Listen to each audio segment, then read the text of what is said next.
Yeah, he's the one onamaguns. I understand. Ngokolimi lamakhatheli bathi ama-sicarios, killers. Iy'nkabi ngesiZulu. So ukhethe asingaqamba manga uJida bafethu uzwile u-National Commissioner ethi kune-inform eyamtshela ukuthi une-deputy angayazi within i-SAPS and leyo deputy ikhola ama-shots.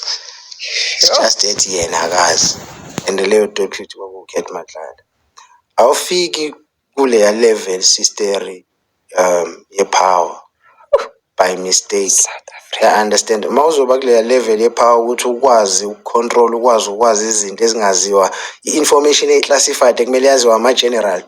But when I understand a low ranking member or an average ranking member yakwi-force engenayo access yayo, but when unayo leyo information ikutshela njani